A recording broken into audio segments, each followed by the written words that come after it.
public session by call to order and with the Pledge of Allegiance. I pledge allegiance to the flag of the United States of America and to the republic for which it stands, one nation, under God, indivisible, with liberty and justice for all. Thank you. Well, good evening, everyone, and we want to welcome you to the public session of the subject for outsourcing of the maintenance, custodial, and cafeteria staff of the Sayre Area School District this evening. Once again, this is only a session for comments. It won't be for questions and answers. So here are the ground rules for the session. District residents, students, and employees are welcome to speak. And we will ask that your comments are kept to 3 minutes, and we'll continue to field comments until all desiring to speak have done so. If you do have documents that you would like to hand in as well to us, you're more than welcome to do that. When you do come to the podium, we ask that you state your name and address. Also, be respectful of persons speaking and don't interrupt by shouting out or adding any comments while the person is at the podium. And we also ask that you keep things civil by not making comments personally toward anyone up here or in the public gallery.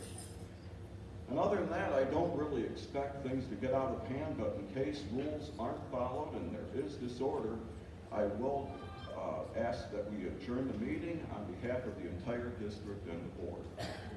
On that note, we'll begin the public session with a short presentation from our administrators, and then we will open this up for comments. And once again, anyone that does wish to speak will have a chance to do so. Okay? Thank you. Dr. Delosio. All right, so Mr. Claypool and I have a presentation to share about contract services, if the board wants to turn so that they can see the presentation. This presentation will provide the board and the community with information and options for our future. During negotiations prior to July 1st of 2021, administration investigated cost savings related to contract services of custodial and cafeteria service.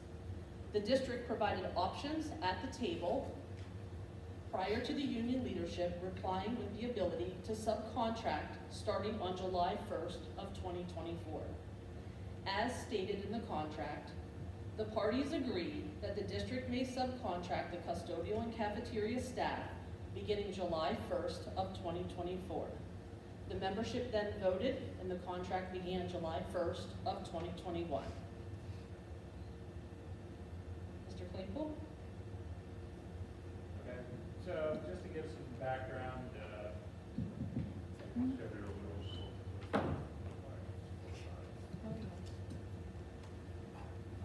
okay, so just some background information, just a kind of a reminder, 2017, we were sitting here with an entirely different look about us. We were in a significant deficit situation, over 700,000. At the end of the 16-17 school year, we had to do a TRAN, which was a tax revenue anticipation note we made to be able to pay salaries. And, you know, it wasn't a great place to be. Since then, you know, thanks to the board, the staff, and admin, and everyone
have to be interviewed, then it becomes the company's decision as to whether to hire or not. They do Although- have to apply, right? What's that? They do have to apply, right? Yes. If they choose. If they choose. If they right, choose. yeah. So, next slide, this slide is just some information about the state funding formula and some of the fluctuation in that. It's hard to predict year for year for a school district our size in terms of increases or decreases from the state. We could, some years we get a very large increase, as you can see, 22, 23. This current year, we got a very minimal increase. It's not out of the realm of possibility that you can get a decrease the way they work their funding formula at the state level, because they kind of look at it as a pie, they reshape the pie every year, the slices in the pie. Next year at this point, we're projecting somewhere around 158,000 increase from the current year. The reason for this fluctuation, the formula the state uses is very, there's 30 or 40 different variables, but when you talk to our state organizations, the main reason for the fluctuation in a school like ours is there's a survey that the federal government sends out called the American Community Survey. The state pulls some data related to poverty off of that. So your town is considered extreme poverty if it's over 30% of poverty rate. And in Sayre, so you think in a town like Sayre, there might be 5 or 10 surveys that go out that people get. I don't know if anybody, I've never gotten one. I don't know if anybody has, but so, say there's 5 surveys that the town of Sayre gets in a year. If 2 people show poverty, that's 40%, we make this mark, and that results in a big increase in funding, 729,000 in 22, 23. If you fall under that line, 23, 24, that goes away. So if one person out of the 5, says, gives the data that says they're above the poverty line, then that's 20%, that's under the 30% state marker, and then you drop off of that, so. Mary, question for you. Just to reiterate, if people do go in and look at the statistics as far as what our district is that's composed of, they will see that we are a district that probably is right around 55% below the poverty level. Yeah, that is correct. So Barry, what you're saying here is the dollars associated with this are driven off the survey of you people? Yeah. Not tax data? No, I mean, there's tax data that's in the formula, but one of the biggest drivers is this survey, which isn't anything related to tax data stuff. And that's just not for Sayre Borough, but also for Litchfield as well as Southwick. Correct, our district, yeah. And I think that Barry shared before, there are 3 different levels of poverty, and this one is the one that's concentrated poverty. Yeah. Okay, thank you. Oh, go Sorry, ahead. Mark. No, that's okay. Any thoughts on where it's headed beyond 25? Well, I mean, the projections look like it's gonna be lower, but, the state is looking at that formula right now, so we don't really know where it's gonna end up with all the different lawsuits and things like that, so. In fact, Mr. Scrivon, 24, 25 is still proposed because the governor has not finalized that budget as of yet. So this is just basic tax information. 1 mil tax is $120,000. 1% real estate tax is $70,000. For our next year budget, which we'll be presenting at one of the main meetings, I think, the next one, we're projecting a 1% tax increase for the 24-25 budget, so roughly a $70,000 tax increase per annum. And Mary, what is the Act 1 for us this year? Do you remember what the percent was? It's either 7.5 or 7.6% is what we can go up to. So we wanted to share with the board and the community again to reiterate that we have several companies that we currently contract with. We contract with Quest Tech Services for technology. This is our 3rd contract with those individuals. And You know, we oversee the employees. I'm in contact with the main headquarters in Pittsburgh with them. Nutrition Group has been managing our cafeterias. Prior to my arrival, I believe it was somewhere in the 15-16 school year, but I could be incorrect on that, but I know it was prior to my arrival in 2019. We also contract with the Sayre Borough Police Department for our SRO services. We contract our transportation for for the buses as well as the drivers. We contract with Sensational Kids for our physical therapy. At one time, we also contracted them for occupational therapy, but we have brought an occupational therapist on our team at this time. And then we also contract with the IU for vision, audiology, and orientation of mobility.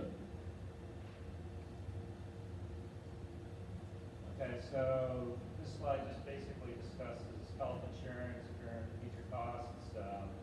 We know going into next school year that we're gonna get a 6.7 health insurance increase, which is actually pretty good compared to a lot of industries, and some other school districts out in the area.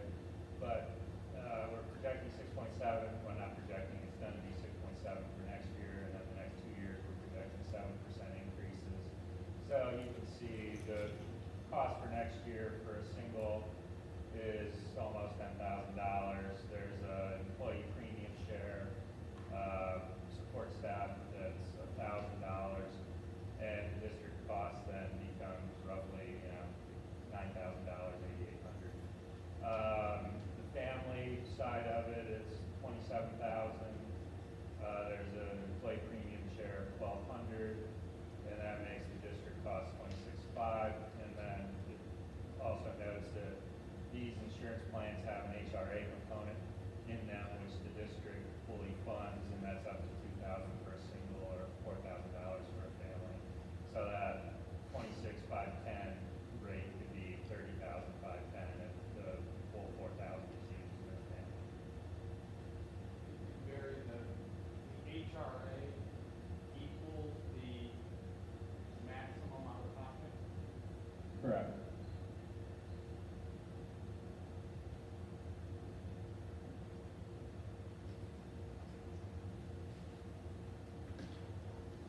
So, in terms of what was looked at for the RFP that went out regarding custodial staff, there were 10 positions included in that. That total cost that we're showing includes salaries, benefits, retirement costs, the Social Security, Medicare, all those kinds of things. So the district cost for 24-25 would be $709. We get reimbursed a percentage from PEASers, kind of after the fact, so that total drops, or the cost drops to $633,000 for next year. And then you can see that it goes up a couple of percent each year. Those costs are based on the current wages and average increases, assuming that everybody is here. The 3-year total for that would be $2.2 million, and then after the PEASers reimbursement, it's about $1.9 million.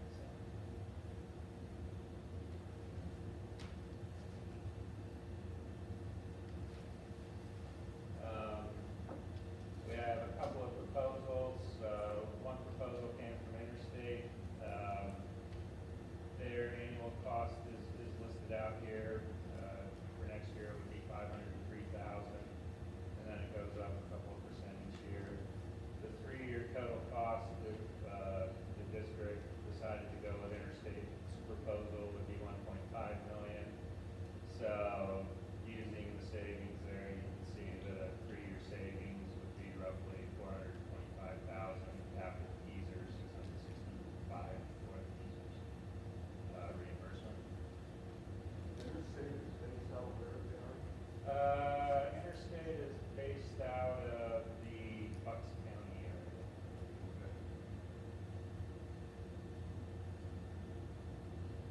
Do we know how many school districts they service today? I don't remember the exact number off my head, but that was a decent portion of the services they provide. They also did colleges as well, as I recall.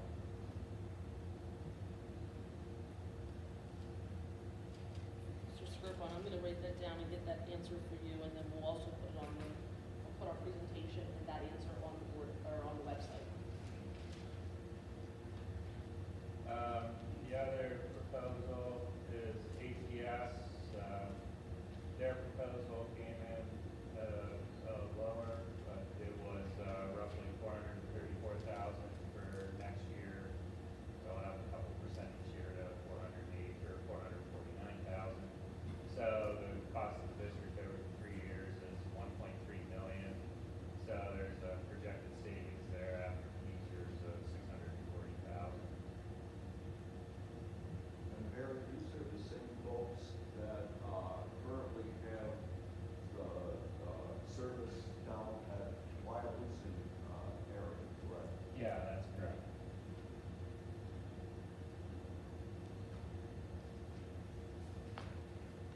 So the next piece is the cafeteria services and just the background kind of information on that. Nutrition Group was awarded the cafeteria management contract in the 22-23 school year for 23-24, and then the following 3 years to manage the cafeteria.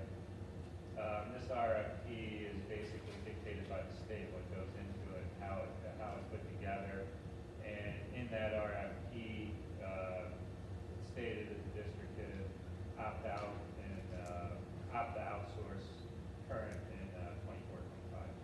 So that was part of the RFP. Excuse me, the people at home can't hear any of this. Can you hear Barry on the microphone? Barry, put it right to your mouth. Okay. There you Can go. can they Bring hear the me iPad now, up or? here so that, I don't know if hold on one second.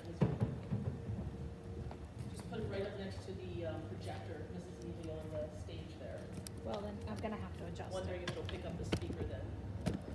Well, maybe I will. You wanna put it on this? If it's right up to my mouth, can they hear any better, Margaret? There you go. Yes. Thank Yeah? you. Okay, sorry about that. Okay. So the cafeteria staff, that was 8 personnel that was put into that part of the RFP. And again, it's the same costs that we were talking about with custodial. And you can see that the savings there, 274,000 would be next year up to 290. So, again, small increase each year. And the 3-year total is 847,000 for that particular contract. So this is the current cost of the cafeteria staff? Is that That's what you said? correct. Yeah. So there's basically a couple of options with this. One would be the staff transition over to Nutrition Group at their current wages. The benefits would be different, but the wages would remain, and that would be a savings of roughly 45,000 annually, 136 over 3 years. Another option would be Nutrition Group hires everybody at their wages. Their starting wages are 14 to 16 and a half per hour, and that would be savings of roughly 94,000 a year, or 282,000 over 3 years. One piece to this is currently Nutrition Group has a part-time director that we split with Northeast Bradford. If this were to happen, then the Nutrition Group would put a person full-time in that management position, and so that would be included in there for disclosure purposes. And one thing that Nutrition Group mentioned was if they lay cafeteria employees that aren't doing the summer work off over the summer, so that staff can receive the unemployment compensation benefit during the summer months. But they do have I'm sorry, Barry, they do have a couple of workers that do work during the summer, correct? For recreation and. Oh, well, we amusement. currently have a summer feeding program that happens every summer. It's our employees that manage that and run it. So yeah, it's typically, I think, 2, maybe 3 people, depending on the number of kids that we have in a year.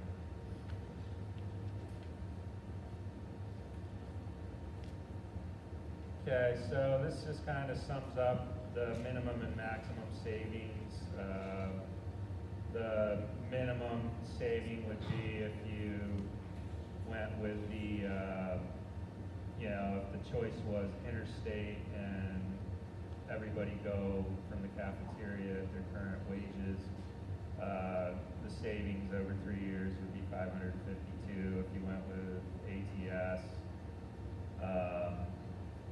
and the nutrition group salary option, then that would be, you know, 900,000 over the course of the 3 years. And these savings, you base these savings off of the post reimbursement from PSERS costs. So in the previous slides, the numbers that were in parentheses basically is what we base those off of. Okay, Barry, just trying to connect dots here. Going back to, I think you made an earlier statement that current projection is a 1% mill increase, or 1% tax increase. Yes. I assume because we haven't gotten to a decision here, I presume that does not in any way include savings. That is correct.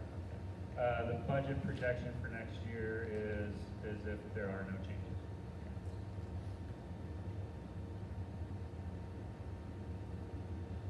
Anything else on this? And so we always want to look at areas of focus for our future as a school district. You know, we want to think about if there is a savings, what might that be utilized for? Student opportunities. We here in the school district have increased student opportunities, whether they be current or adding something new.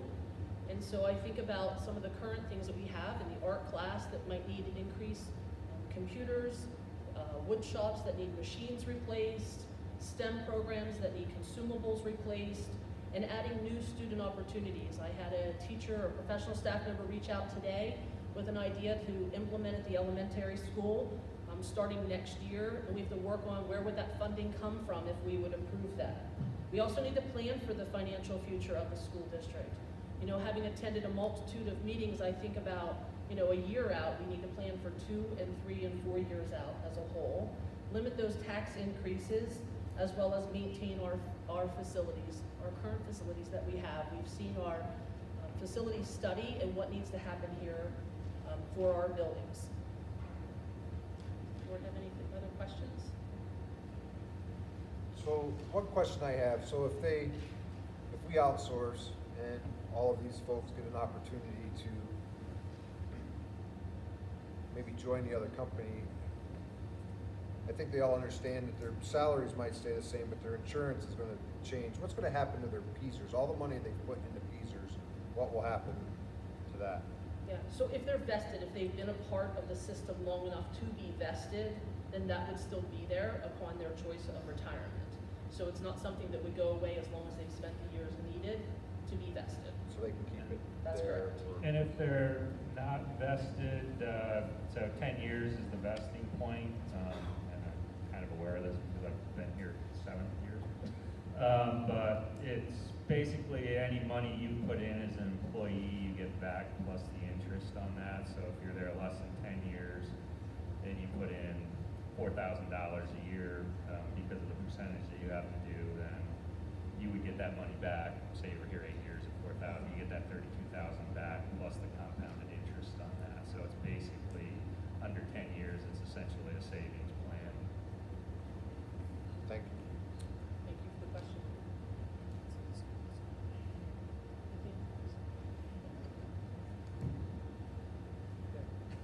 Okay, thank you.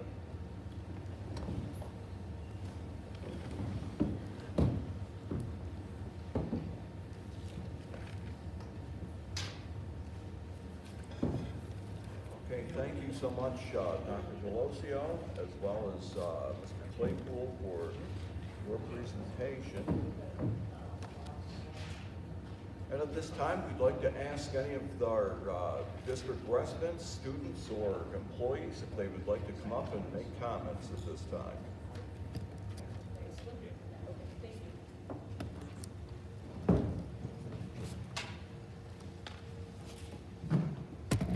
Before you start merger study impact's gonna be on this. This is a big decision. If we're in the midst of possibly going through a merger, how's that gonna impact if you've now outsourced and now we go to merge with someone next door? Has anybody discussed that with Abbott? It's kind of a big deal. If you're going into a merger in industry and you've just outsourced a large chunk of your support service, Mrs. Kmetz, you've been through this. That would be a huge question on whether someone's gonna come through. You've never gone through a merger? No, I have, but what I'm So saying that's is a we question. haven't made a decision on that. Yeah, so why, I don't understand how we can make a decision on this. Could that sink the merger? Are we putting the cart before the horse? Margaret, the same as with fee contracts as well. But these are outsourced contracts. PSEA is not gonna be involved in that. Yeah, but outsourcing contracts fit the same category. Not really, because there's state law that will guide what happens if it's a union contract. It's a commitment to a certain period of time. Yeah, for 3 years, so why do we spend money now on a contract? A contract to do a merger study that's gonna be outdated in 3 years if we outsource now. No, you just asked the question. The answer is all that needs to be part of the consideration. It's the bottom line. It's not, I mean, it is part of the conversation. Yeah, but maybe we should wait and have a conversation after we get to study that. But whatever, that's not how I did accounting when I worked in industry, but I guess you guys do it your own way. I'd like the clock to start now. When I speak here, I'm speaking from the heart, and recent communication came out from the district that said outsourcing with Quest Tech and the cafeteria management has gone so well that that's why we're looking at this. And as a former board member, I know firsthand that's not true, because Quest Tech cannot support the employees the way our district employees did as IT employees, because RFPs are very specific in terms, and anytime you have to add something new, it's additional cost. So the true cost of outsourcing never is really brought to light, and when it's taxpayer dollars, we never find out. We relied on Towanda IT employees for more than 1 year, who are also SARE taxpayers, that completed very important district functions for Skyward. And the reason was, Quest Tech contract, not even close to comprehensive enough.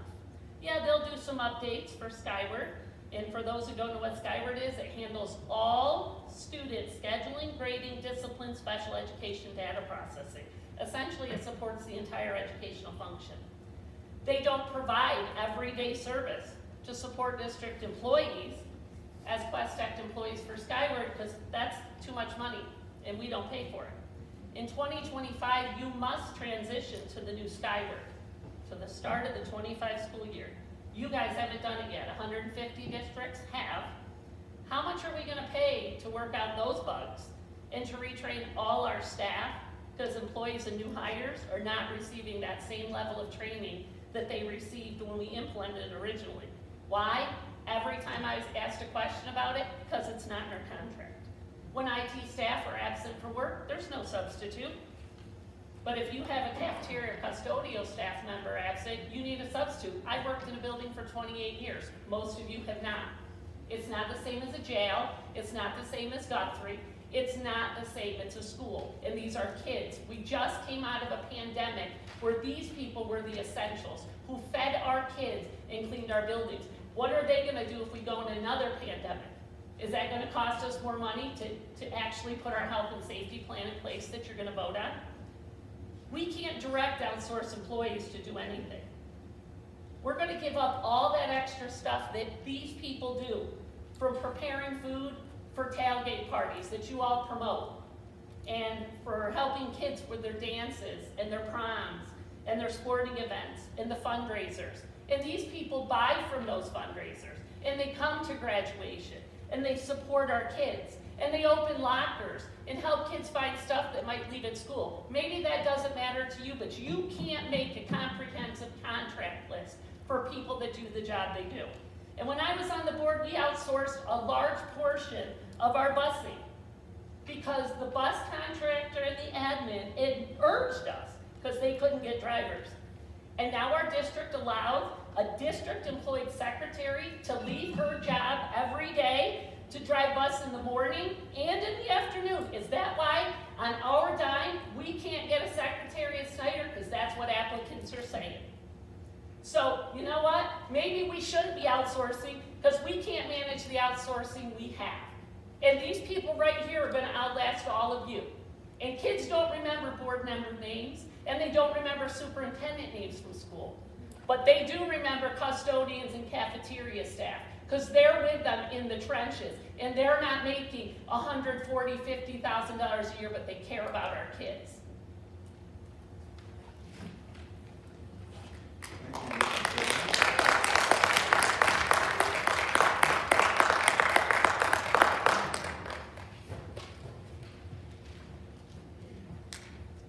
Good evening.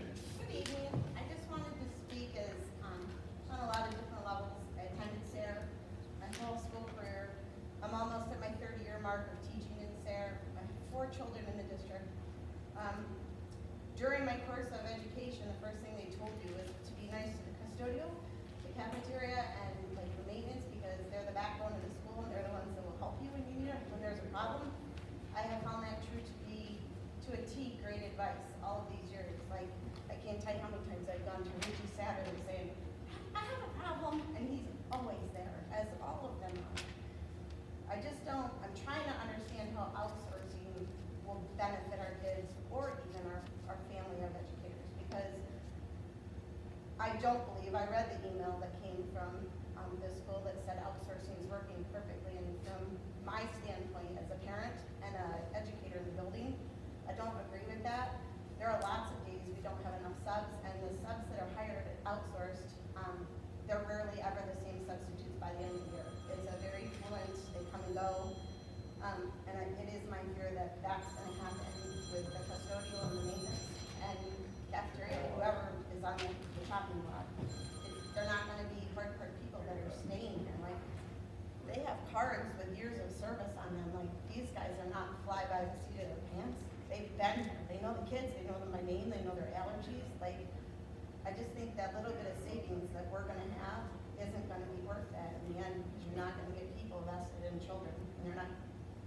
I don't understand how we would fill those vacancies when we can't fill them now, and we have decent health insurance, but you're going to keep the pay somewhat similar, and none of them are going to get health insurance, quality health insurance.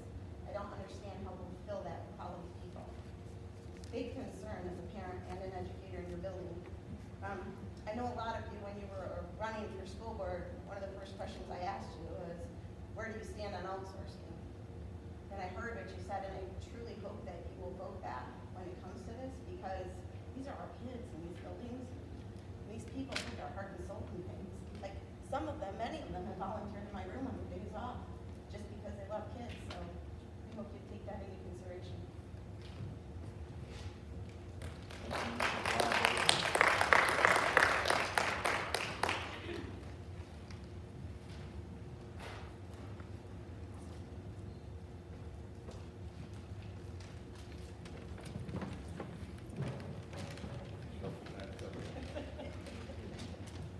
Hi, Diane Lamano, Lee Road, Sayre. I just wanted to clarify something that was said at a board meeting. It was said that we were given, as a union, multiple options to maintain the critical segment of our current staff.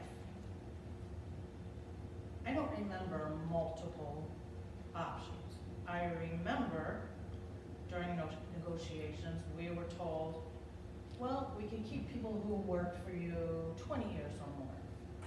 Okay, as a union, we can't do that. We are here for everyone. We're not here for the people that have worked 20 years or more. Because then what do I say to the person who's worked here 19 years? Sorry, you have to go because we negotiated for 20. We're here for everyone. And we have some awesome people here, so please look at their faces. Put a name to a face and see who you're letting go. I do have a question. Cost of supplies when you outsource. We're responsible for the supplies that the outsourcing companies are using. It said that in the RFPs. So did you factor in that price, that we're still paying for that? It's not factored in because it would be the same cost essentially. Theoretically, if you were paying that, right? Also, it was said that I didn't, or our union didn't put in an RFP. I was not aware that we were allowed to. I had no idea So I have contacted the UNISARF, they are writing something up, and we are meeting with Ms. Delosio on the 3rd, May 3rd. That's all I need to say, thank you. Thank you, Mrs. Lamar.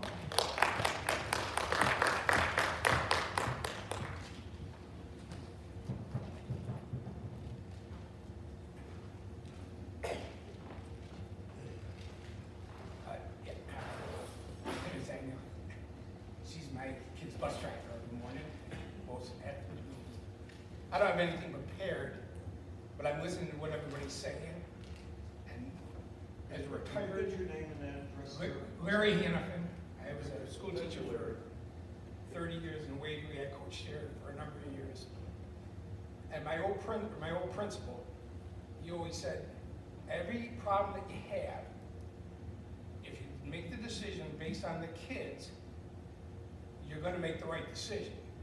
A lot of people didn't like him. I actually liked him because I thought he had his priorities right. And my wife and I, we have a special need kid, can't walk, he can't talk, can't listen, very stubborn. And just a little point, I'm babbling because my mind is going a million miles an hour.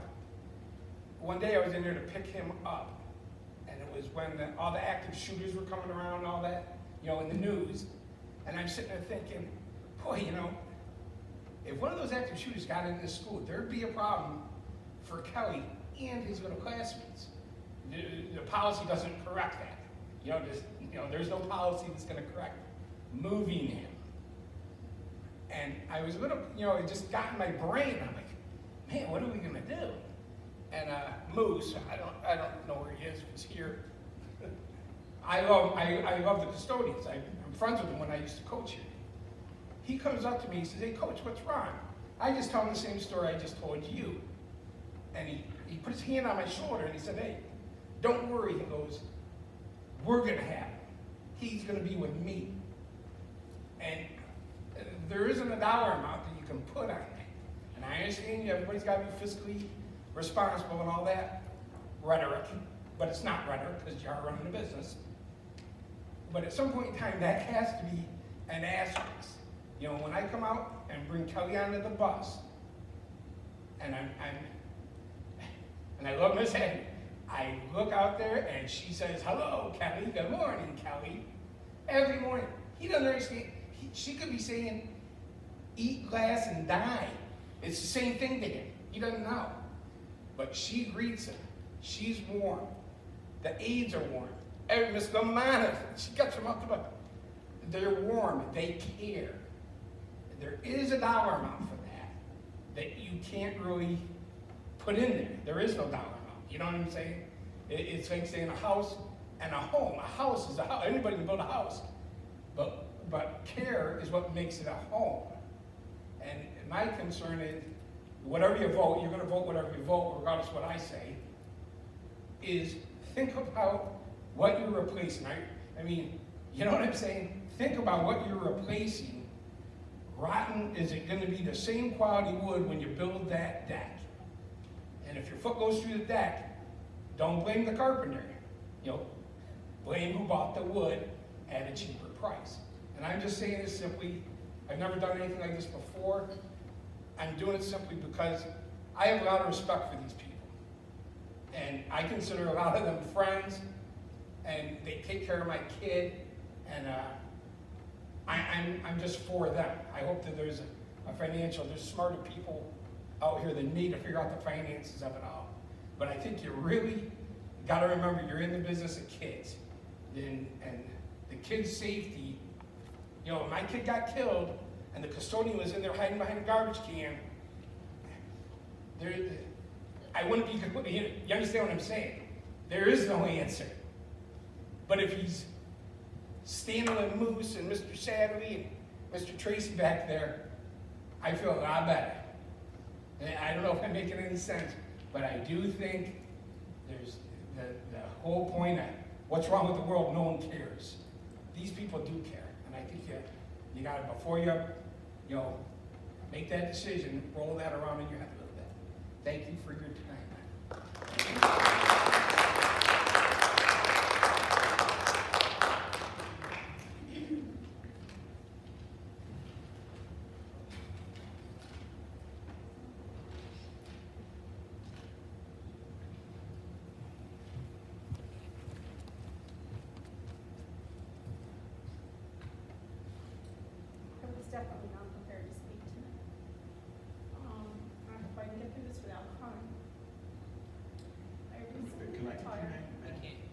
again. Okay, I'm sorry, can you hear me now? Yeah. My name is Donna Wisga. I live in Litchfield. I retired last year from the cafeteria staff. The hardest part for me, saying goodbye to those kids. There have been times when I'd be in a grocery store and a child would come up and she would start talking to her mom. This happened to Target. And her name was Molly Shaw. And she was with her mom. And I, of course, knew the family, the kids anyway. And she started talking to me, and the mom praised me, and so forth. Like everyone's saying, and I don't know how much it really means to you. We do this job not because it's easy. Believe me. I was a manager in Ewing Township for a good 13 years. I did elementary school kids. When my husband retired and we moved up here, I said to him, I'm not doing that. I can't. It's too hard. When I left those kids, I cried the whole day because they were my kids. They're still my kids. Some of those kids from that school district are getting married, and I am still friends with them. Okay? We moved up here. I said, I can't do this. We moved up here in June. In July, there was an ad in the paper for a substitute for this school district. Suport at the time called me, and if I'm getting close to my time, let me know. Suport, I applied, and Suport called me. And she said, do you really want to do this? This is 17 years ago. I said, well, yeah. She said, you came from managing a school district with X amount of money. That's what you were making. Do you realize you're going to do this for $6 an hour? And I said, I don't really care what I'm making an hour. I want to do this because I want to be with the kids. I started here working for $6 an hour. Okay? Loved every single moment of it. I went from subbing, I subbed at Snyder, went to the high school, and I finished my career last year. For only reasons that it was time for me to retire, but the hardest part is saying goodbye to those kids. Okay? Those kids, my last week, I had a child, a junior, the year before. I went in for my granddaughter's birthday, and he said to me, you're not retiring, are you? I said, no, not yet. I said, it'll be soon. Oh, you can't do that. I have one more year, I'm a senior next year. You can retire after I graduate. These are the kind of comments I'm getting from kids, okay? I still see these kids. They run up to me, I don't care if they're a senior, I don't care what grades they are. They know me, they remember me, and they're gonna remember every single one of them women sitting over there doing what we do best. We do this for the kids, not for the pay, not for the easy work that everybody thinks it is, because I think that's what they think. I think the food comes in and we stand there and we look pretty and we serve it to them. That's not what we do. So please, I did not prepare to speak tonight, but please, we are here. We are here for the kids.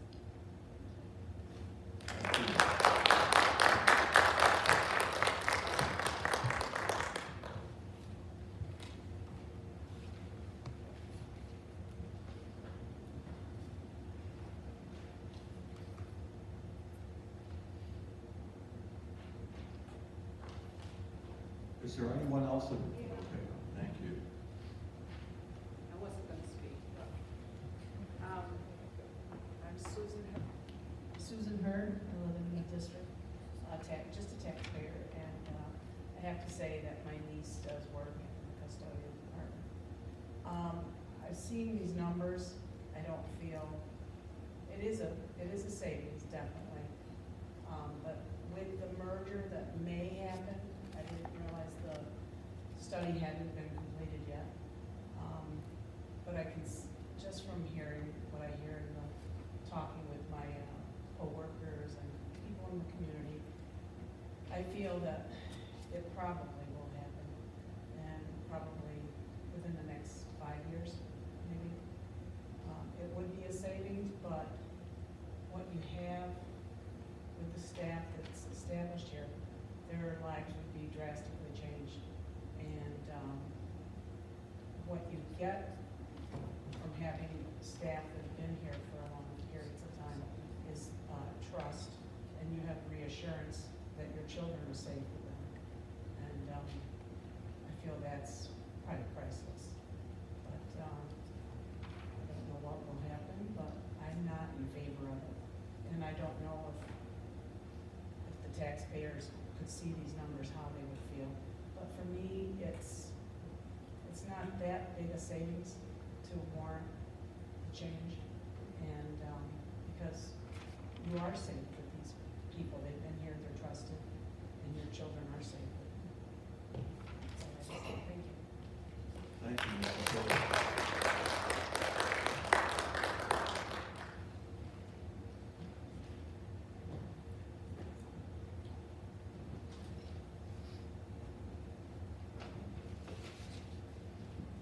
Good evening, Mike Shaw.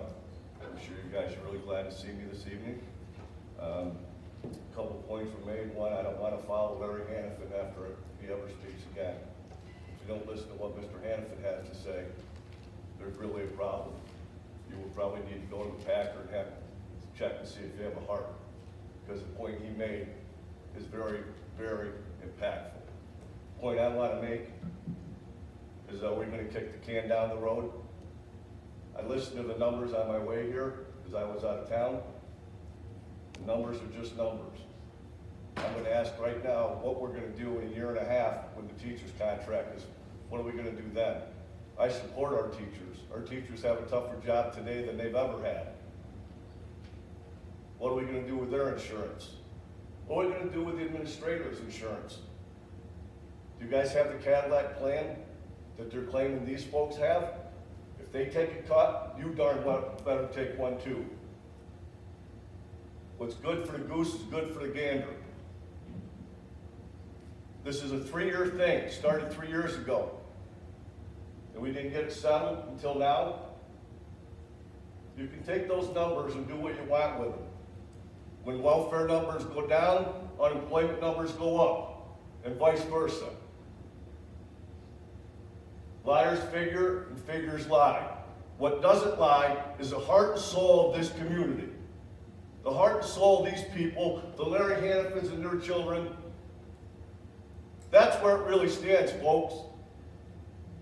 Let's talk about finding a way to keep these people. Yes, I applaud each of you for trying to save our taxpayers' money, because that's what I am, a taxpayer. But I think many people would rather pay an extra mill or some of it and not lose these people's services like Wyalusing did. They outsourced their custodians. Ask them down there how they like it. They don't. And when people call in, there's no replacement. When in all of your life, when have you ever had TV and radio ads for people to get a job?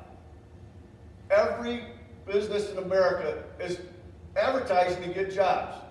What do you think is going to happen when we advertise to get jobs for outsource? We're going to get the lowest of the lowest.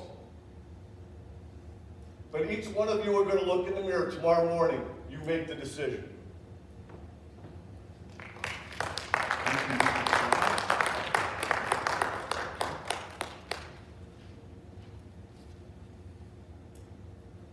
Anyone else that would like to come and comment?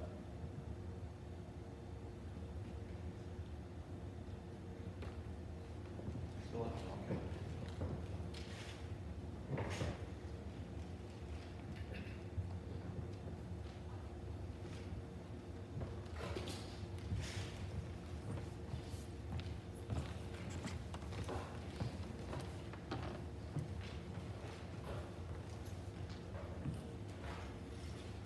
Good evening. My name is Carissa Leonard. I do live in Ridgebury, but I am an employee of Sayre School District. Everything that everybody said is basically what I had prepared to say this evening. I had a whole list of things that I wanted to say, but we're here for the kids. I hope you guys understand that the support staff, there are my one sub works 3 different jobs. She's a cafeteria sub, she's a custodial worker, and she's a crossing guard.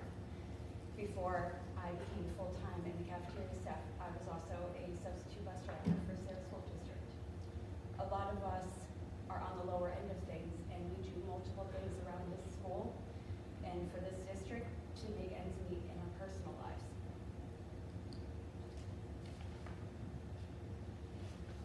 There questions for us. I know some of the questions that I had were answered with the presentation. But what can money, a little bit of savings buy? We're dedicated employees. We love our jobs. We love what we do. We love these kids. I'm a woman without children of my own. And it brings me great joy to come here every day and to see these kids and be a part of their lives. And I know I have coworkers who have worked here up to 26 years, and they know these students, they know their parents. It's just, there are some things that money can't buy. I know for me personally, if I were to take much of a cut in my benefits and my pay, I could no longer work in this district because I could not support my family.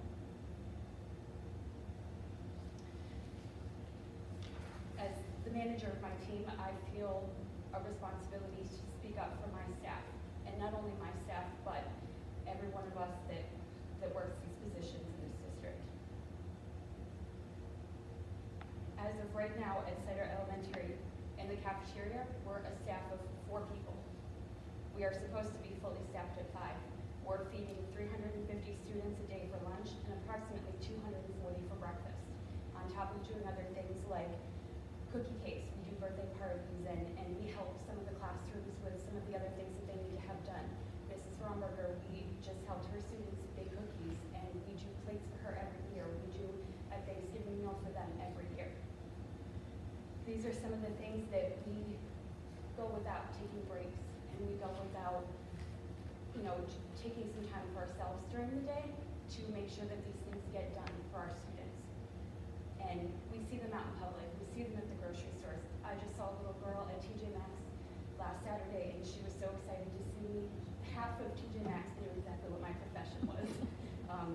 It was like, Grandma, that's my lunch lady, and it was great to see students out there and see them excited to see us.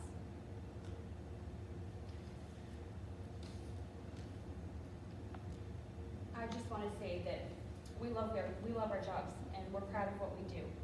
Our pay and our benefits provide us with the security we need to come to work day after day, year after year, to care for and serve the students and the staff that we hold in such high regard. I'm asking you to give us the opportunity to stay in our beloved workplace as district employees so that we can keep doing those things. I firmly believe that if you are in a position to change the prospects of people's lives, you should know exactly who you are affecting and how you are affecting them. Thank you.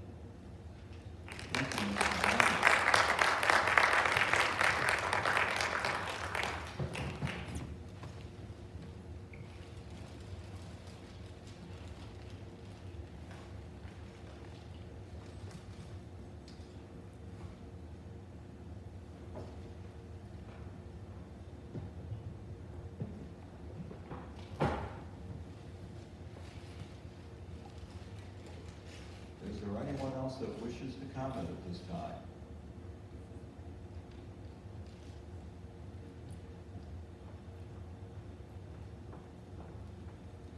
I'm Melanie Setzer. I live on Mohawk Street in Sarah, and I'm a Sarah taxpayer. I spoke before the board a few weeks ago, and really my position hasn't changed.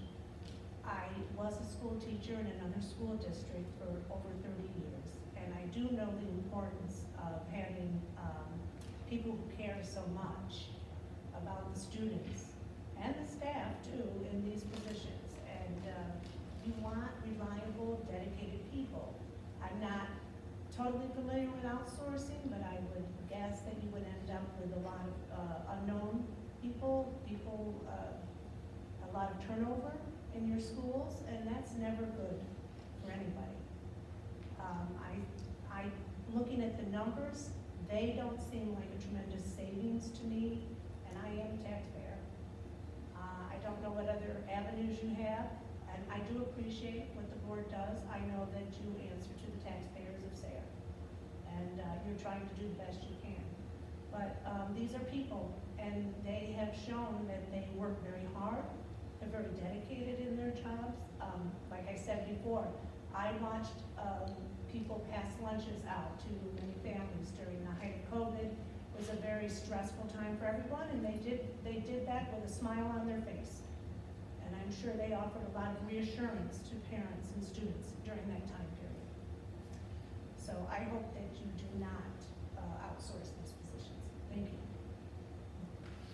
Thank you, Mrs. Simpson.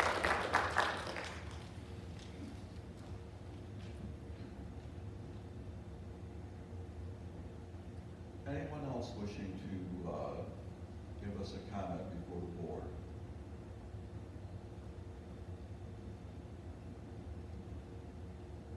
No more comments?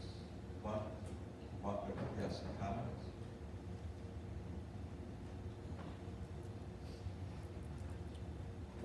I don't really have a comment, it's more of a couple of questions. At the last school board meeting, it was commented something about it's an open forum so that board members can respond to people who speak. Is that a policy, the state of Pennsylvania Board of School Board members, that the people on the board can't speak during a public meeting?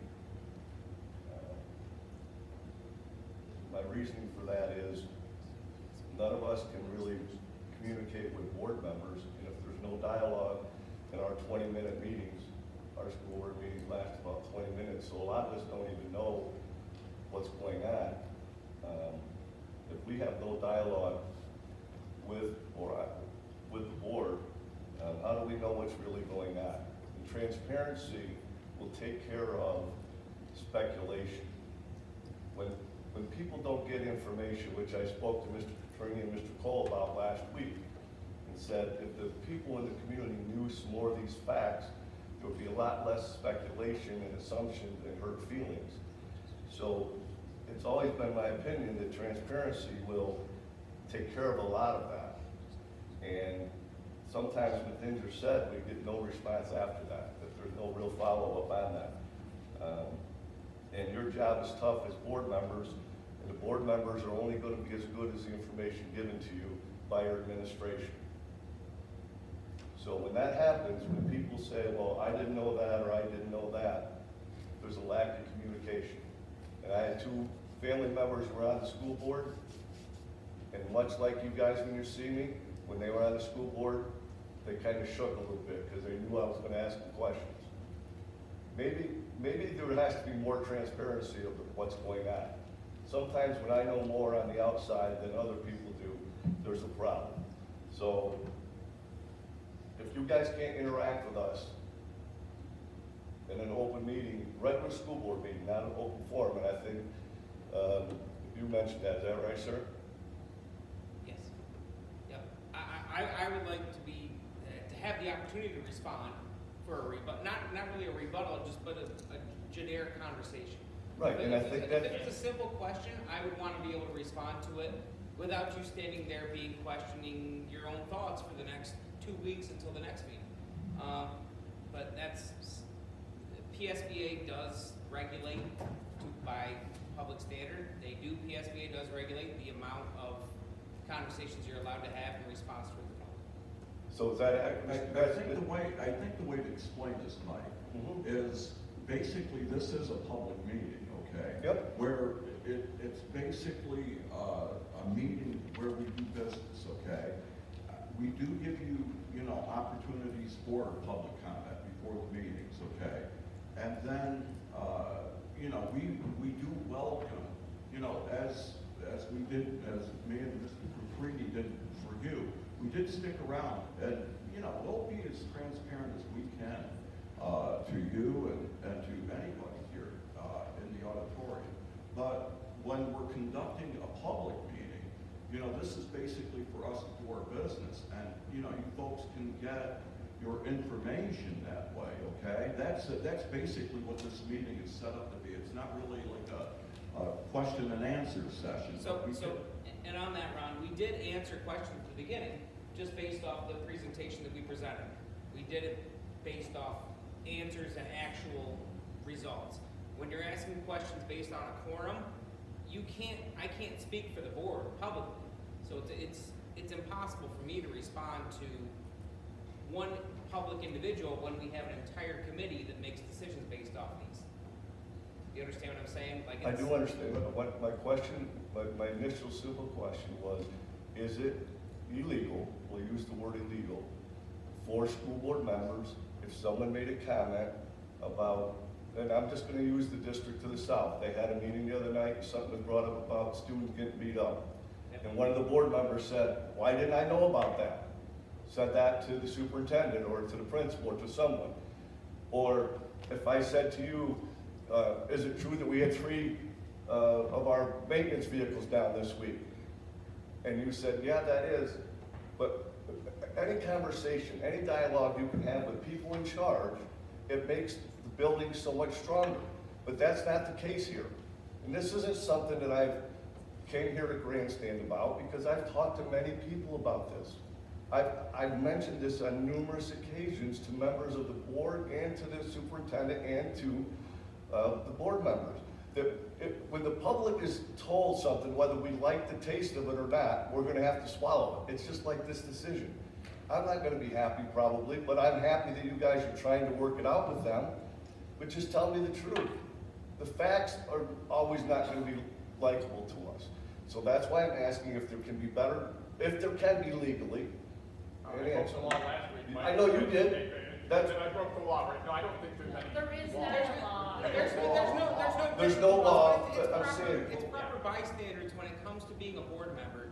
There's things that I'm not gonna go out to the public and tell each individual, like, this is gonna happen, this is gonna happen. No, we're a public group that has the best interest of the organization in our thoughts and prayers, like, at all times. So I can, as an individual, can't respond to you and say, like, this is gonna happen, or I want this to happen, without a full group of information of everything that's going on. And I respect that you can certainly share your opinion. You know, all the years, Sarah Council, back in the Mr. Palooza era, when it was a 5-4 vote, Mr. Andy Hickey's dad was mayor at some point in time, a 5-4 vote is not bad. It doesn't mean 5 are right and 4 are wrong, or vice versa. What it means is there's 9 individuals using their God-given brain to say, this is what I think is best. And it's the same thing. I don't expect you to tell me any insider information, but if people have questions, I think you have to be honest with them. And people in this business are gonna make mistakes. There's no perfect superintendent, there's no perfect principal, there's no perfect teacher. And Mike, in that case, what I'd even say is whenever, and I hope that, the public knows this, but if there is a problem within these buildings, there is a proper channel to go through. Again, if there's a problem here in the high school, they should take it to the principal so that they can handle that problem. If you're not getting an answer from the principal, then start to climb the ladder, and we will try our best to, get that answer for you, okay? And again, there are channels that people can go through to get the proper answers to, and that's one way that we help to be transparent. It's like, for instance, I've gotten a number of questions from people out in the public where they'll say, Rob, hey, I'm having a problem. I'll just pull a rabbit out of the hat here and just say, I've got a problem with a coach or whatever, or a teacher. My question back to them is, use the proper channels. Have you talked with the principal? Have you talked with whomever? And then they will get you that answer. If you don't get an answer, come back to me and I will find someone that will get you that correct answer. I'm sorry, go ahead. Mr. Shaw, I was just gonna follow up. So in our policy, it reads that at the public comment at the beginning is for the public to address concerns, ideas, or information that's on the agenda or other items that may not be on the agenda that they want to share with the board. In our policy, it also says if you ask a question, the board could they could answer, or they could direct an administrator to make the answer. If we don't have an answer right then and there, we might say, we need to look into that, we're gonna give you the facts, pull numbers, information, and get that information to you. We've actually had, I know Mr. Claypool and I've had a conversation about taking questions and then even putting them on the website with the answers, right? We want to be thoughtful and meaningful when we return back. So we've had those conversations that happen. So yes, questions can be asked, and and the board would direct if they want an answer to be given or one to be looked into and provided back. That's in our policy of 006. Appreciate your answer. So from a transparency point of view, so one of the things, I think there's a general thought that a decision's been made on this topic. No, I mean, I've had people come to me, I mean, the decision made is set. And from a transparency point of view, there's absolutely not. And the only question I would ask is, should we not even be looking, right? Should we be looking for opportunities or not looking for opportunities? Some people have the opinion, we should never look here, we should look here, we shouldn't do that. I think this is a situation that warranted, an assessment. It's taken I mean, to a whole series of reasons, it's taken longer than anybody would like it to take. But the bottom line is, there's been I can assure you, there's been no decision. Danny, I've known you a long, long time, and I know you would not lie, so I appreciate your comment. And exactly what you said, though, and I respect Mr. Cole's position as to go with the chain of command, and you should. Not every decision, whether we're gonna change the color of the carpet to what kind of educational needs our students need, yeah, there's big decisions there. Some, you just paint the walls, whatever you're gonna do. I get it, you don't bring all that back, okay? And I respect that. And I respect that you're trying to save our taxpayers' money. Now we have to decide, is it the quality of service? Are we gonna get a Volkswagen, or are we gonna get an Audi? Okay, or are we gonna get no car at all because nobody shows up, based on the money, all those things. But what I'm gonna say now is, many things that I say are not intended for the person that may or may not be in that position, okay? But I can tell you, you talk about transparency, you talk about dialogue. There is not, and I will say it again, there is not any trust in this district, okay? Now, take it whatever way you want. A lot of people communicate with me, maybe because they think I'm gonna shoot my mouth off, and that's not my intention, because I care about this school district, because I still have relatives in this school district. I still pay taxes on 4 properties in this district. This is not about me personally, it's about the kids. And I do want to save $200,000, $300,000, $400,000, who doesn't? But are we really gonna get the same services? But whenever people talk to me, they say there is lack of trust here. Now, whether that's true or not, and I don't know if it's from the top down or from the bottom up, I don't know. But you know what? I made a recommendation to Mr. Petrini and the superintendent a few months back in a private meeting. And it was about the number of students that we have lost in this district. My comment was, and I appreciate what the superintendent initially said to me, and I said, the reason they won't talk to you is there is not trust. Which I asked for a school board member, a member at large, the superintendent, of course, maybe a principal, some people to meet with the 20 families or 30 families. Then they did try. My understanding is they talked to some of the families and said, what can we do to keep you here, or why are you leaving? So if there is an issue, we can fix it, which is good business practice, right? They said nobody will talk to them. One has to question, why won't they talk to you? If you're leaving one job at Guthrie and going to Corning, there's an exit interview, and I would say you've been in the business for a long time, Mr. Skirpine. Don't they usually do, or at least look at the exit interview comments, right? So those are the things I'm talking about. I'm not here to build barriers. I'm here to build bridges. And part of the things I'm saying, I think can help build bridges. Do I get loud? Do I get excited? Yeah, because I'm passionate. It's not because I don't want to scream and holler. And last week I went so fast I don't remember all my numbers. But that's because I really care. That's why I met with the superintendent twice. That's why I met with Mr. Cole. That's why I met with Mr. Petrini. I didn't do this just on a whim. That's why I've sent Mr. Claypool numerous right to know situations. And I have more. I want to know before I come here and speak out. I want to know the support side of this thing. In, you know, the trust thing, believe, I mean, I would look across the board. I mean, that's a very, very important topic, and something that the board needs to understand and get underneath. Why, you know, if that's out there, why it's out there. One of the things I struggle with candidly is a number of people will come to me with, you know, the I'll call it the anecdotal issue, right? And the thing that's hard from a board member's perspective is it hasn't been brought through a discussion by them directly to the, you know, the people that can solve that issue, right? And that channel needs to be open. And if that channel's not open, we need to figure out how to get underneath that. Because that's really where, to me, as a board member individually, I struggle with. Because I can't solve that problem, but we can address it if it's brought through and not resolved to a you know, a proper, if it's tried to be addressed and it's not, and then it's brought forward in a communication method like you were talking about relative to getting a group of people together to have that conversation and get to the bottom of it. And your point is well taken, that it is the channels, and you can, and someone sent me a text earlier and wanted to know if there's a lot of people here. And I said, sadly enough, no, there isn't.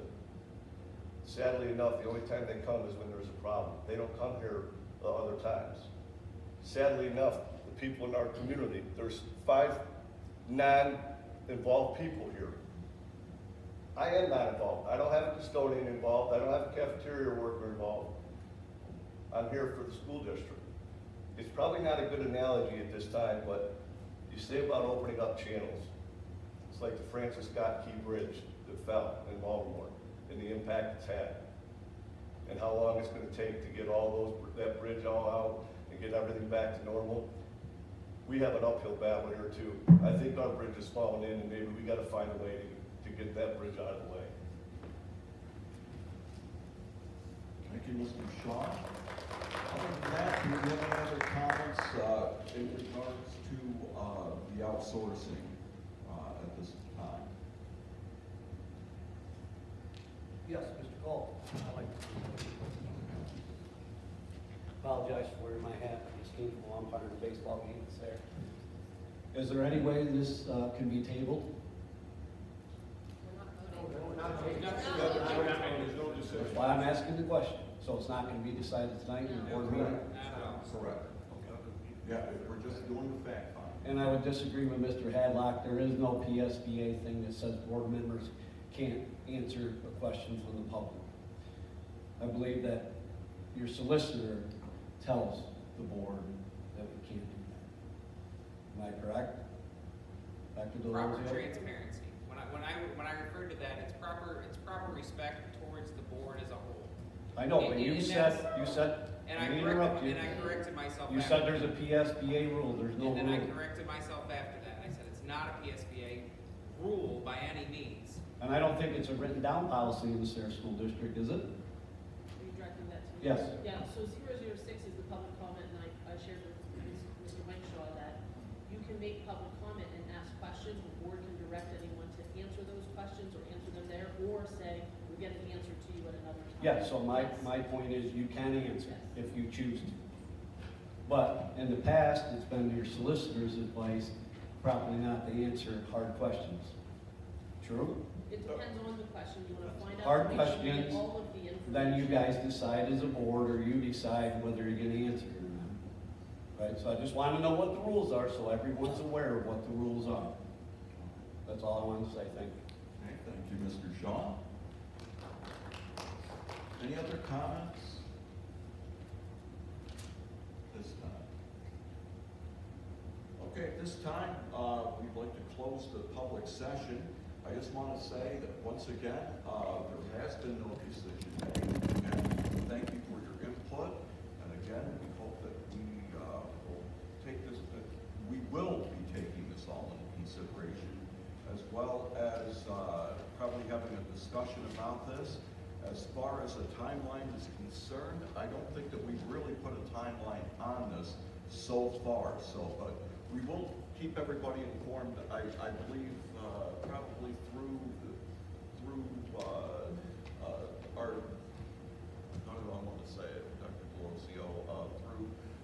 probably if there's anything coming up on our website and stuff, correct? Yeah, so what I'll do is I'll put this presentation on our website for anyone that might want to refer to it. I know I have a meeting with Mrs. Lamana coming up next week, along with the PSEA rep. So probably then I'll share information with the board about that meeting. And I think the meeting is set for May 3rd. And so it'll probably be after that that I bring information back to the board to contemplate, have more information about before you make a decision. So it's a couple weeks out at the very least amount of time. Very good. Mr. Cole? Yeah. Is, No,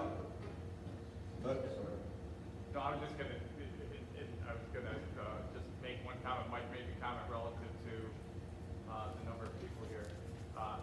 I truly, as a board member, wish, from an educational point of view, we had as much passion around the educational programs for the students, and that we had this kind of dialogue with members of the community more often.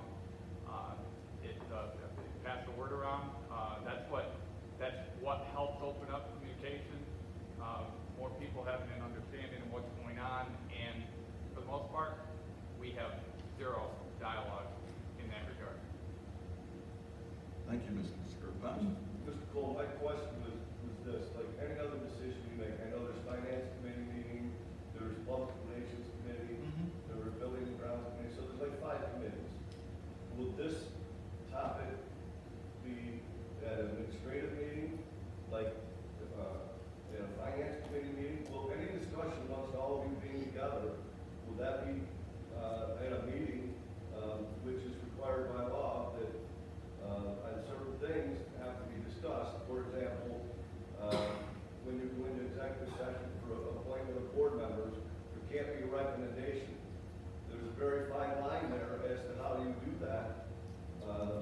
Whether there's a recommendation, how can you bring a name to the full board if somebody hasn't had some communication? So my question, ultimately, after having given you my preface of my concern is this going to be discussed at a committee meeting with all the board members or half the board members or whatever can be there, so that the public may or may not want to attend?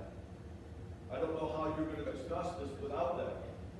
So on the agenda tonight, after the public comment is over, the 9 board members have its board discussion at that time about some of this information, their thoughts and what they received tonight from the presentation and from the public. They should have an open discussion this evening. And then there would be another time to do that, Mr. Shaw, before they make a vote, to have that public discussion. Contracts are in executive session. Personnel is in executive. Contracts, but decisions on the contracts are different than the total contract itself. The board discussion is on the very next portion of tonight's agenda after the public comment was closed. Okay, so you're gonna have a discussion in front of all of us then, Yes? about what we just talked about, That's the only thing at the public Yes, hearing, that- is the that would contract be the only service. thing, yes. okay? And then if there's a problem or negotiation with a contract, you can do that in an executive session. Correct. You can have conversation around contracts, but not a recommendation or any kind of a straw vote or a poll vote or anything like that. All Correct. has to be done at the public meeting. Right. Okay? Okay? So again, just so that I'm clear, and right now, you're gonna discuss any comments were made, your opinion, whether you're gonna do it or not do it, or every one of the board members will have an opportunity to speak, and the public will all hear what each board member has to say, right? That's correct. It is the board's time to have that discussion in public. Okay, I just wanna make sure. Other than that, if we're all done with the public session, we'd like to take about a 5 to 10 minute break. Is that okay? So that was after the closing Oh, statement. that's the That's closing after the statement, yeah. adjournment, sir. Okay, so, yeah, you've done the closing statement here, so, Well, what about the discussion? No. okay, you want to, Do you have okay. So public comment and then Okay. just board discussion Okay. about contract service. Okay, I'm sorry. Nope, you're I all jumped right. ahead of myself here. We're good.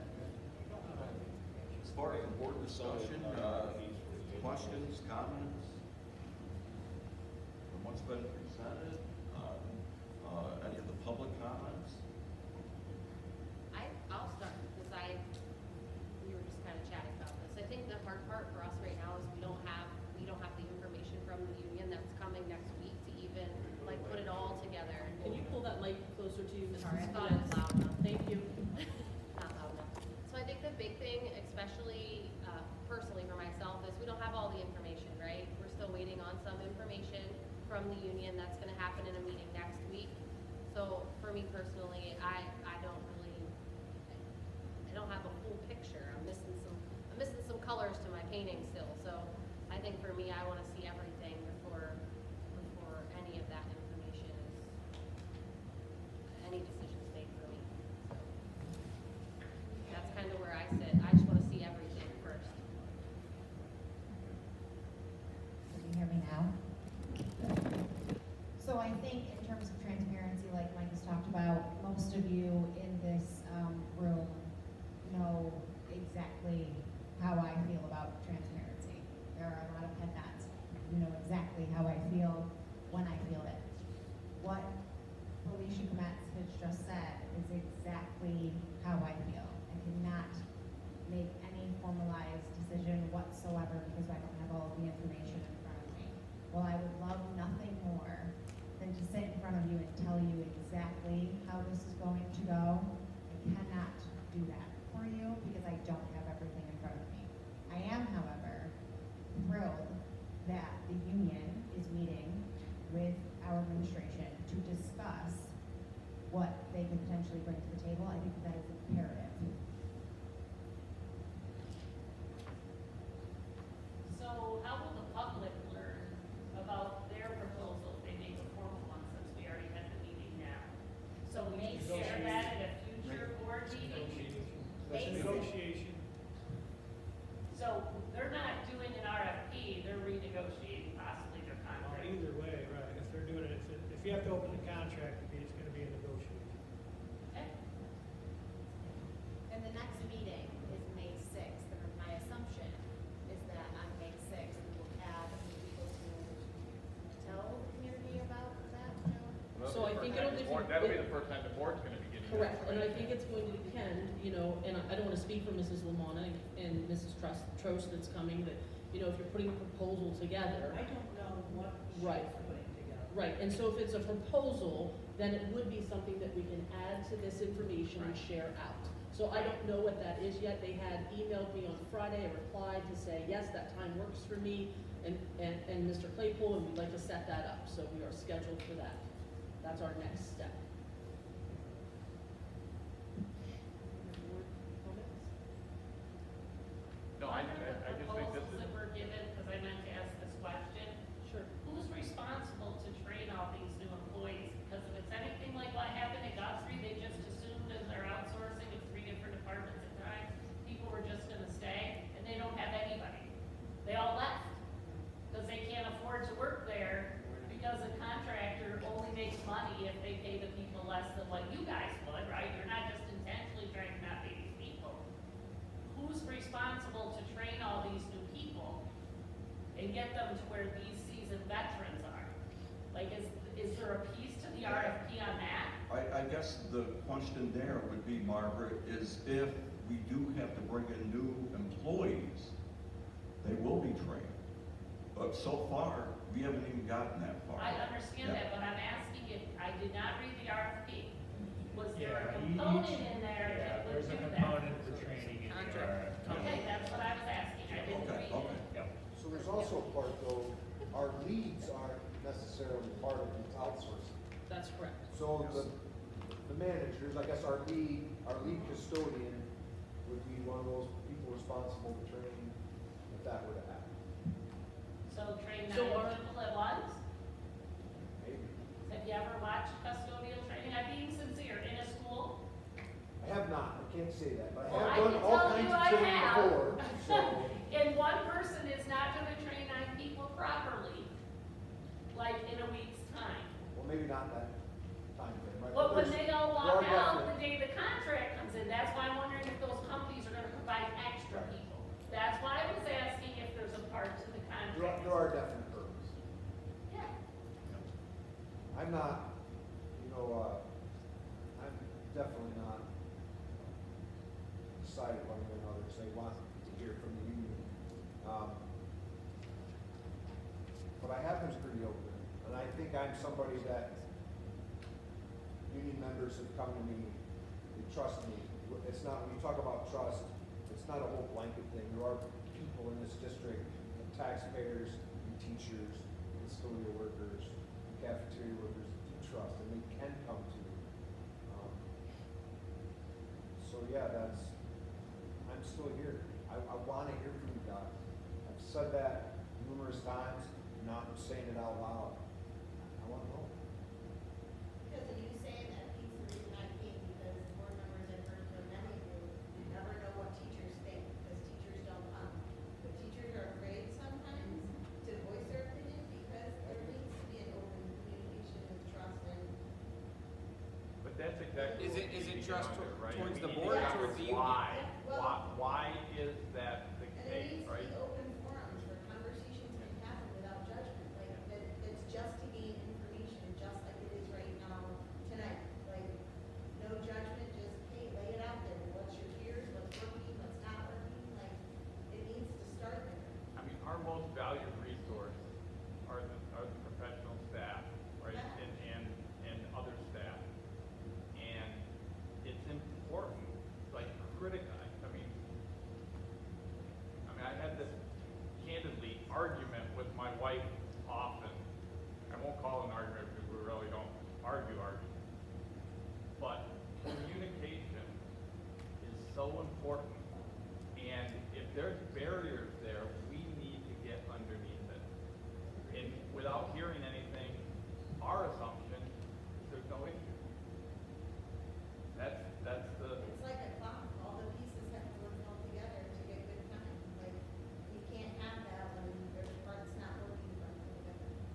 There are some barriers, right? You and I have talked about some barriers, unfortunately, right? There's some other things that, hey, no, you can't do that. Oh, okay, well, I guess we won't do that. But it was a dialogue and a conversation, and like Mr. Shaw said, I understood a little bit more when there was transparency, like, why can't you? Like, Pete and Tricia, I've asked you this 100 times, why? Educate me why, and once you did, and I understood, Yep. I mean, that's a different perspective, and it makes you appreciate things more. And understand, and not pass judgment or come up with your own conclusion, because you're gonna have the information to make an educated decision or a guess in your mind of why it was going that way. Mr. Cole, is the comment period closed? Yeah, we'd rather have the comment period closed. Again, with the board, You're on board discussion. we're in board discussion right now. Am I allowed to say something? Public comment at the following meeting. No, I would like to respond to something that Mr. Stirpine said, if I may. Am I allowed to? outsourcing? No, just the comment that he just made, not about the outsourcing. Go ahead, Joe. My comment is, Mr. Stirpine said, it's not been brought to the board before. I'm paraphrasing, is that what you just said? Mr. No, I said, it wasn't about any particular topic. No, just in Kind of general, right? In general, right, there are times when, there are things that aren't brought forward, whether they're factual or not factual. That's the issue is if there is something that should be brought forward, bring it forward. Because when you hear about those things anecdotally, you don't know what is fact and what isn't fact. And that's why the channel of communication needs to be wide open. And I'm saying, my assumption is it is not always wide open because you hear about things and you wonder, well, why aren't they just resolving that through dialogue?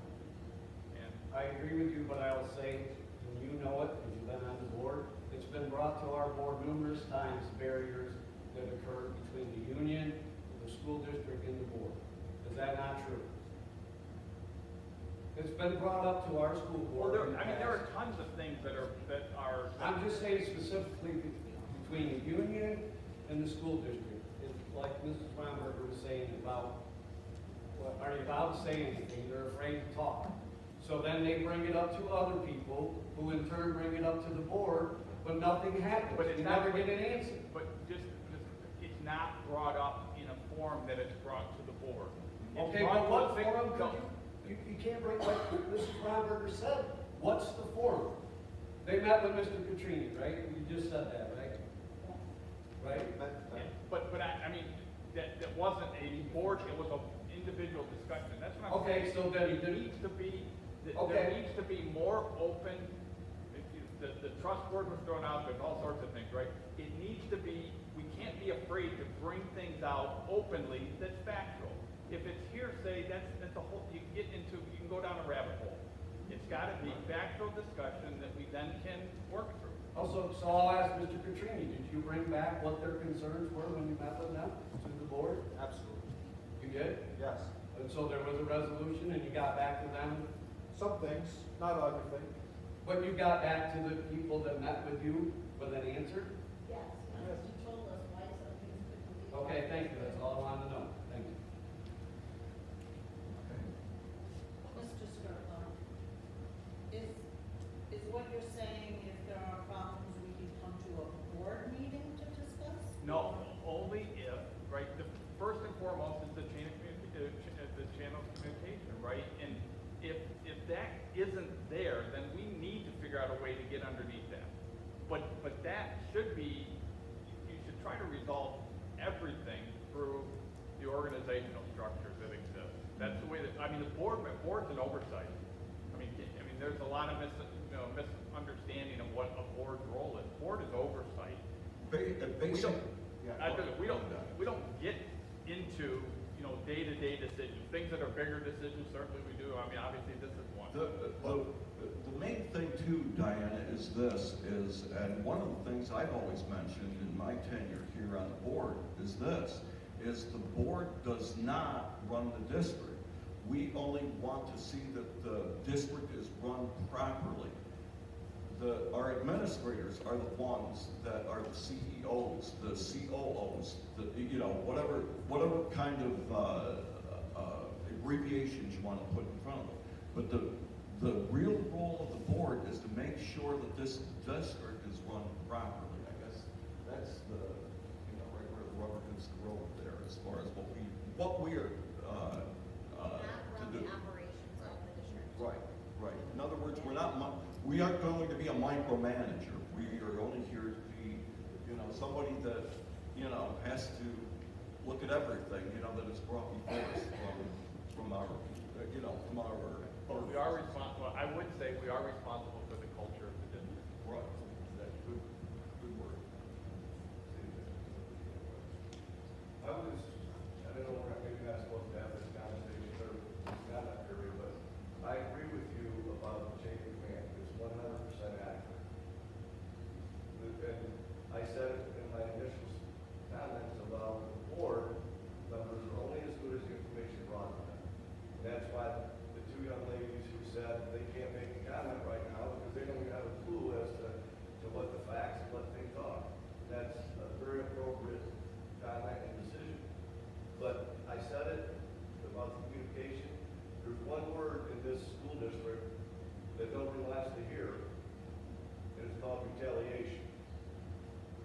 And many people would like to come to this meeting or other meetings and say to board members or other people, well, I'm afraid to say anything because when this happened, something else happened. Again, Mr. Skirpan's comment is 100% accurate. Is that factual? Or is that a rumor? And until people have courage enough to stand up and tell the truth, we're going to continue to be in this position. But they are afraid of retaliation. Like it or not, that is a fact. And you can talk to many members of both the teachers union, the custodial union, cafeterias. Many people will tell you that. And again, maybe that's just their perception. But remember what perception is. It's reality until we sit down and discuss it. Okay? So maybe this forum right here has done more than just get the custodians and cafeteria staff contracts settled or not settled or whatever decision you as board members decide. But maybe it has opened up some ears, some minds, some people, and maybe they will come forward and make our school district what it always has been, and hopefully we'll get back to where it's at. Okay? Hope so.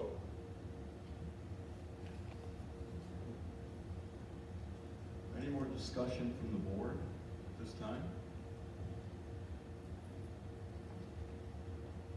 Okay, other than that, once again, we'll be looking at all the facts that we've gotten from our conversation here this evening, as well as we'll be again looking at our presentation as well. And once again, we will, we will, if anybody else has any other questions or comments, do send them to us, and we will try to get you an answer of some kind.